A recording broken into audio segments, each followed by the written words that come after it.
Tandis que Claire continuait à émerger de l'eau, le corps recouvert d'éclairs électriques jaune vif, Mathis lança. Au fait, je suis Phoenix, MDMA Feu. Continuez à nous appeler MDMA pour l'instant, ce sera plus pratique. Claire lança à son tour de vive voix. Je suis Climat, MDMA Météo. Elle était en train de descendre les marches, mais ses pieds ne touchaient pas le sol. Il s'arrêtait à 2 cm, en lévitation contrôlée. Ses yeux étaient habités par la foudre et crépitaient d'éclairs jaunes, eux aussi.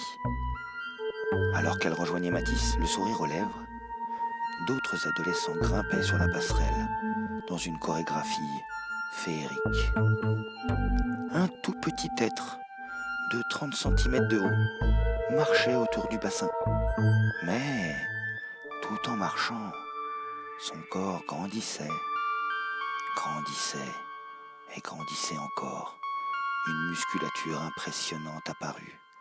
Et ça continuait de grandir jusqu'à faire 3 mètres de haut.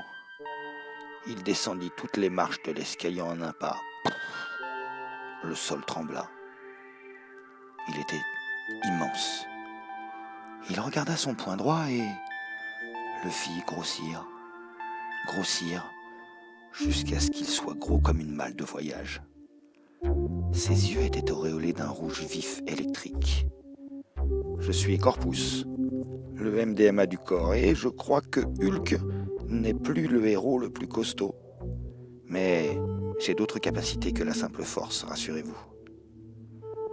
Une bête se dressa sur la passerelle. Sa tête était mi-homme, mi-loup. Son corps était celui d'un gorille argenté. Sa main droite, celle d'un tigre. La gauche, une serre d'aigle. Quant à ses pieds, c'étaient 2 sabots.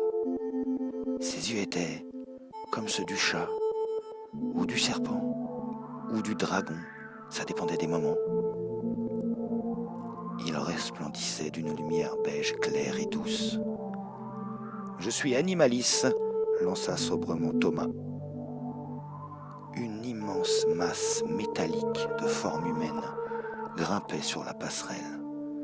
En posant sa main sur la rambarde, il absorba le métal et ne laissa qu'un trou.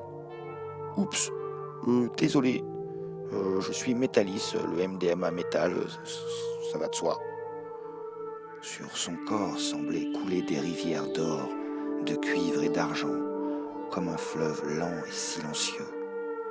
Des pointes dépassaient de ses épaules et de sa colonne vertébrale.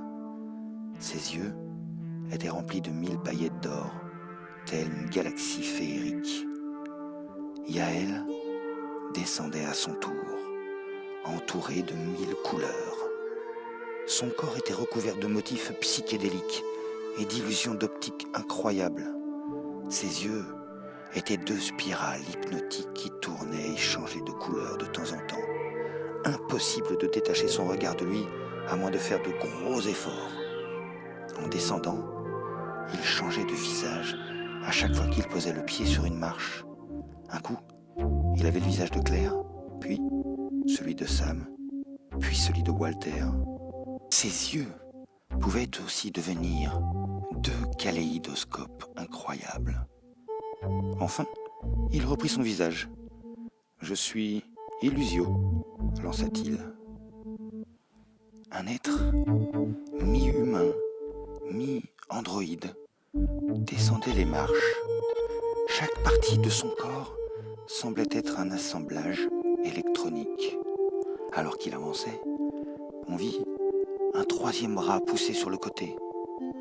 Sur chaque main, il avait 7 doigts. Ses yeux ressemblaient à une carte mère d'ordinateur, baignée dans une lumière bleu foncé. Je suis bionique, et il faut vite que j'aille analyser tous les vieux ordinateurs qui datent du début de la guerre, c'est-à-dire de mon époque. Vous n'aviez pas la technologie nécessaire pour les décrypter, mais je suis là maintenant. Je vais consulter tous vos disques durs. Mon MDMA, comme on doit les appeler, semble penser que des informations importantes pourraient s'y trouver.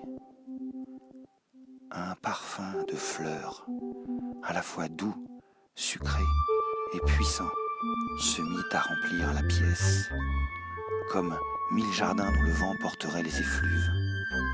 Iris émergea du bassin.